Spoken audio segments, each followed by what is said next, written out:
While most of the families decided to weather the storm at the campsite by the river, Kevin and Dalton took Lily, Phoebe, and Miranda to higher ground in the woods. But once the storm began and Kevin went into their tent, Lily didn't think it was appropriate for him to be in there with Phoebe.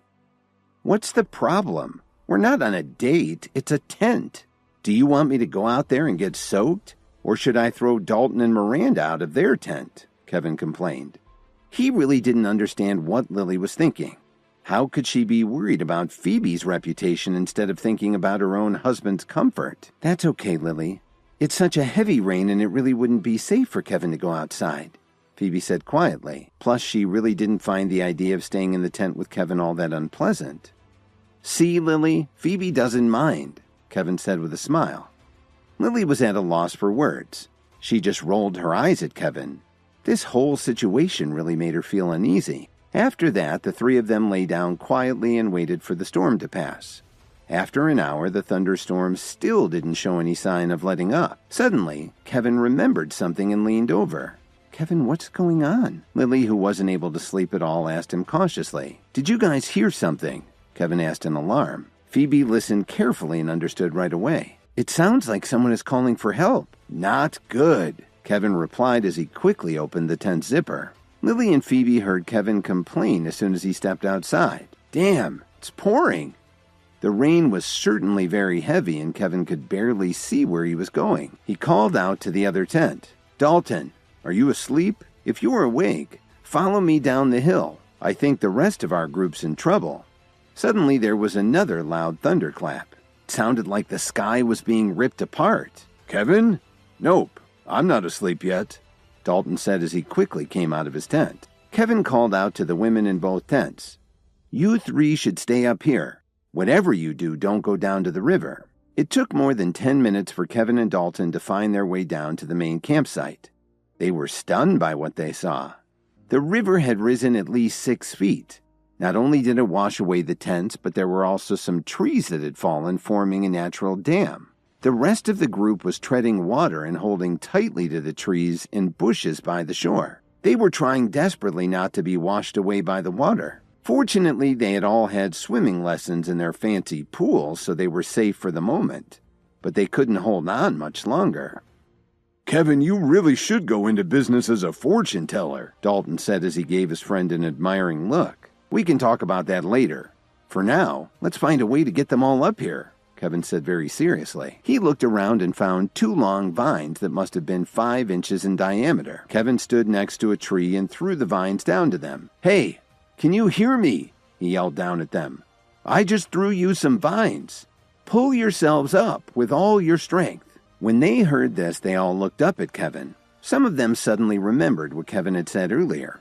He really wasn't looking for an excuse to leave. Some even regretted not listening to Kevin's warning. "Mr. Williams, pull me up first. I'm too young to die," one of them yelled out. "Get me out of here. I promise I won't laugh at you anymore," another one called to him. They all started shouting frantically. Then another tree fell into the water and there was a loud scream. They were frightened out of their wits. Kevin and Dalton looked at each other and couldn't help shaking their heads.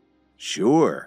Now they were being nice to Kevin. "Stop arguing and help each other climb up here. Ladies first," Kevin shouted to them. Then he saw Officer Emmett in the crowd and called out to her.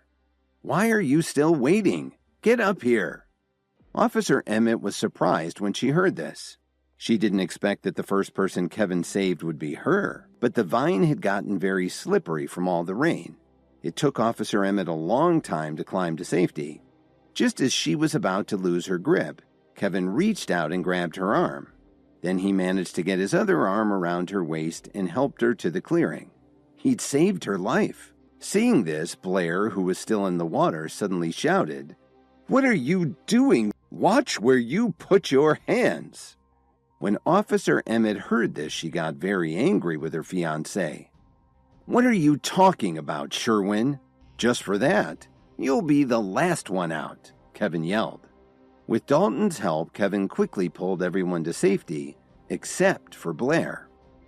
"Everyone, go up to the small clearing where we pitched our tents." Then Kevin turned to Dalton and said, "Would you please lead the way? I'm sure they'd rather listen to you than to me." "Okay, no problem. Dalton replied. In fact, even without Dalton leading the way, everyone would have listened to Kevin at this point. They may have learned from their mistake. Kevin, what are you doing? Don't you see that I'm still down here? Hurry up and save me! I'm sorry, Mr. Blair. After saving so many people, I don't have much strength left, Kevin shouted back. Stop stalling! You're just trying to get even with me. Just then, another tree suddenly fell into the river. It was less than 6 feet away from Blair. This frightened him enough to make him see how much he needed Kevin's help, and he shouted, Kevin, please save me. I don't want to die. Kevin, I know everything that Blair's done to you, but please save him for my sake. He was so tired of this arrogant bastard fighting with him and insulting him every time he tried to help him. He was the worst combination of arrogant and powerful. If he rescued Blair, Kevin was sure he'd still have trouble with him in the future. Maybe I'll save him, but you have to say the magic word. Please, Kevin said very seriously. Immediately a smile appeared on Officer Emmett's face. She knew very well that Kevin was giving her a chance. Please, Officer Emmett said shyly. I'm sorry, I couldn't hear you, Kevin said with a grin. Please, I beg you. Please save Sherwin as soon as you can. Kevin suddenly turned around and shouted down the slope to Blair. Do you remember what you said to me? Kevin, that's enough, Blair screamed. Since you've forgotten what you said, maybe you don't need my help after all, Kevin shouted to him. Then another branch suddenly fell next to Blair, scaring him so much that he almost lost his grip. Kevin, please, I'm begging you to save me. I really don't want to die, he sobbed. Are you sure you want to come up here in the woods? You know there might be cougars here, Kevin taunted him. Yes, I admit it. I arranged for someone to dress up in a cougar costume. Now please save me. I'm too young to die. A fake cougar? It can't be. How could you do such a thing? I wanted to look like a hero in front of Kelly, so I found someone to pretend to be a wild animal. Officer Emmett froze when she heard him say this. Do you still want me to save him? She didn't answer Kevin's question. She just quietly turned around and walked away. Consider yourself lucky, Kevin said as he threw the vine down to Blair. After he had climbed up the slope to safety, Blair saw Officer Emmett walking away. He didn't even say thank you to Kevin before chasing after her. When Kevin returned to the camp, Lily immediately jumped out of the tent. Kevin, did you save them? Lily said in disbelief. Not all of them. Dalton also helped. Kevin, I'm so proud of you. Lily had already asked Dalton about the rescue when he came back to the tent leading the group. When she found out that it was Kevin who had saved everyone, Lily was stunned. As she thought about everything that had happened today, she simply couldn't believe that everyone still despised her husband and called him a loser. It's still raining hard, and it's kind of chilly. Why don't you go into the tent and rest? Miranda had been poisoned by the golden fruit that Dalton had picked by mistake. Kevin knew that this kind of fruit was very rare, especially this far north. He didn't want any of them to be damaged by the floodwaters. When Kevin got down near the river, he looked around and finally found 2 trees that still had some undamaged fruit. It looked like there were about 20 that had survived. The night passed very quickly. The next day, nobody was really in the mood to play, so Blair's family managed to get where there was cell phone coverage to call for some limos to come pick them up early. Kevin and Lily rode back with Dalton and Miranda and a few other guests. After a few minutes, Dalton asked him, Kevin, tell me honestly, how do you make such good predictions?